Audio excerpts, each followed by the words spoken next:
Olha, o número de internações de bebês por problemas respiratórios tem aumentado nos últimos anos.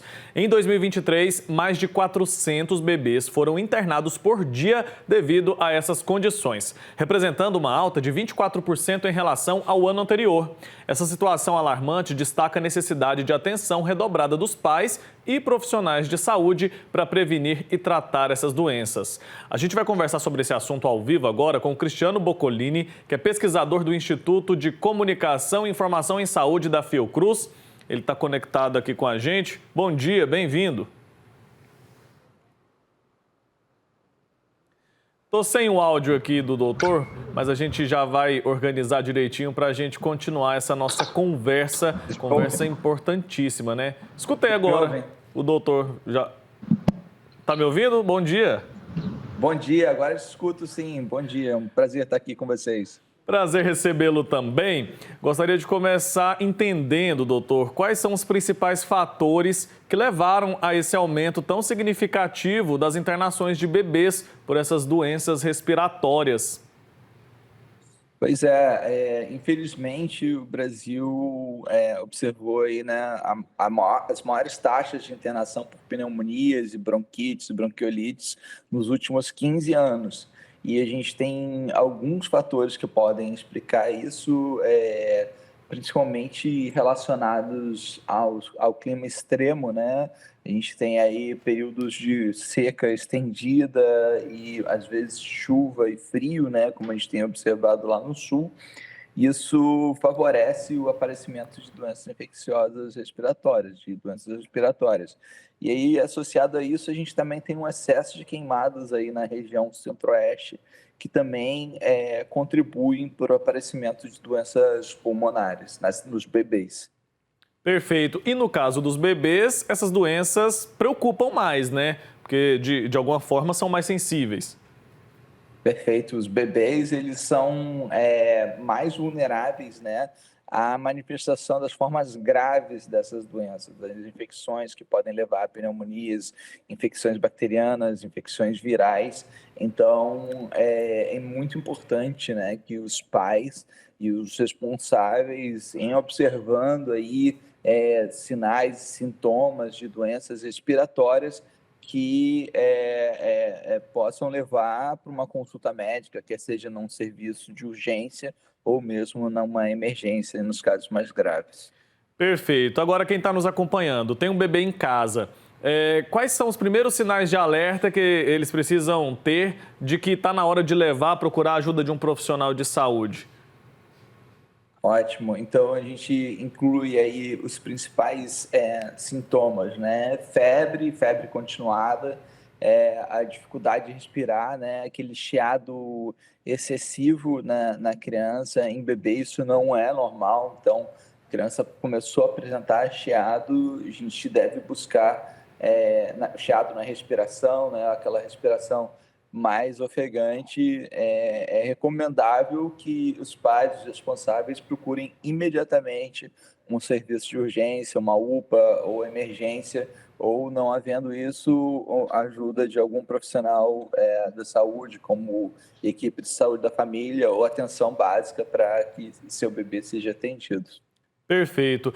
O senhor mencionou agora há pouco a questão das queimadas, né? Elas têm prejudicado a nossa saúde, a saúde de nós que somos adultos. No caso dos bebês, o impacto também é muito expressivo, né? Muito preocupante.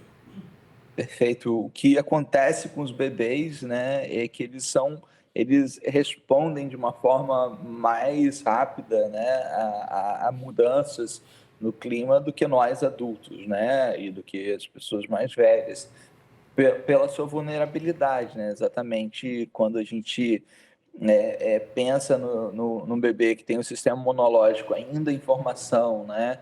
Que todo o seu aparelho respiratório também ainda está sendo amadurecido, os sistemas de defesa desse bebê ainda estão sendo amadurecidos. Qualquer mudança climática, especialmente relacionados a queimadas ou clima extremamente seco, levam essas crianças a poderem apresentar infecções, né, e problemas respiratórios que levem à hospitalização. E, enfim, a gente tem que ficar com cuidado redobrado e não só a mudança climática, né, mas também os vírus circulantes aí e as bactérias também podem influenciar isso. Por isso que é importante que a gestante, durante a gestação, essa gestante ela se imunize, por exemplo, contra a influenza, né, o vírus da gripe, e se imunize também contra a Covid-19, né? Que são dois fatores virais que podem estar relacionados, podem levar essa criança a ser infectada e desenvolver esses problemas respiratórios. Certo. Ainda falando sobre a questão da imunização, a gente tem no nosso Plano Nacional de Imunização vacinas direcionadas para os bebês, né? Para quais doenças a gente tem vacinação? Qual que é a importância dessa imunização desde bem cedo? A gente, nos últimos anos, teve um movimento, né, anti-vacina, que eu acho que deve ter prejudicado bastante, contribuído para essa alta que a gente está tratando aqui hoje. Mas a gente tem retomado um pouco essa cultura da vacinação e eu queria que o senhor falasse sobre isso. Perfeito.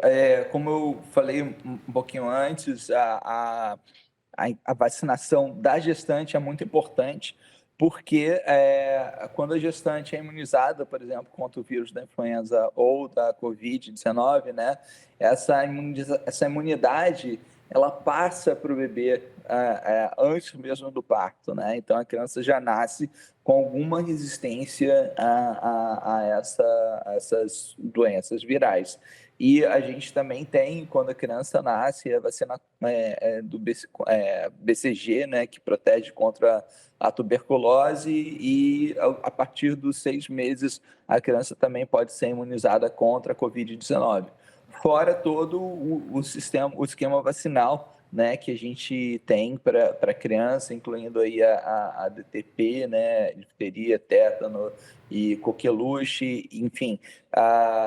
Mas é importante que as mães, desde a gestação, elas cumpram com o esquema vacinal oficial do governo, procurem um profissional de saúde, procurem a sua unidade de atendimento, a atenção primária, né, o postinho de saúde, ou o seu médico particular, para manter o seu esquema vacinal em dia e também o esquema vacinal das crianças.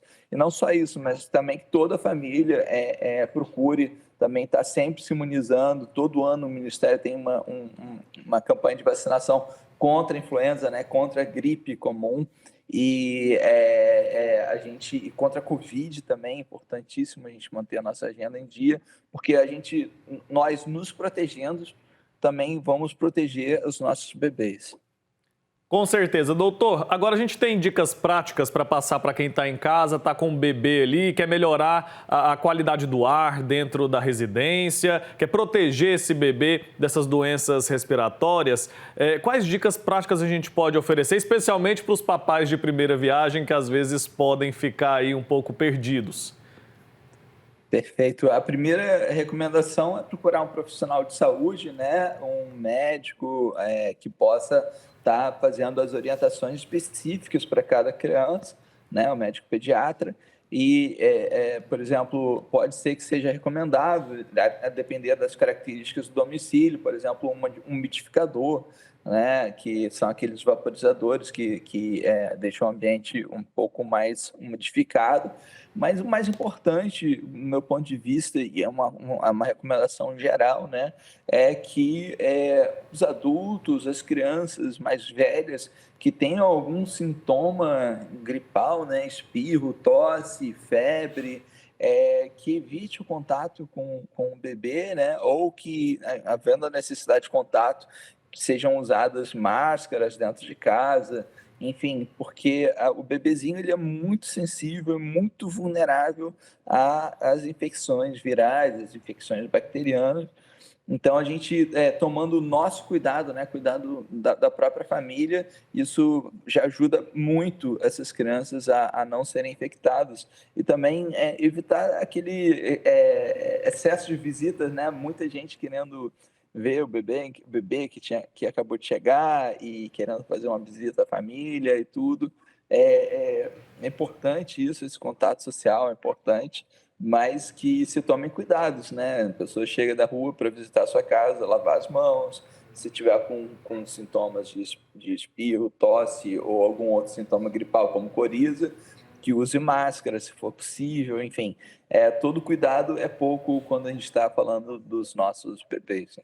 O ideal é que se a pessoa estiver gripada, ela não vá visitar o bebê, não vá visitar o idoso, né? A pessoa tem que ter um pouco de bom senso também para ajudar ali na preservação da saúde das crianças.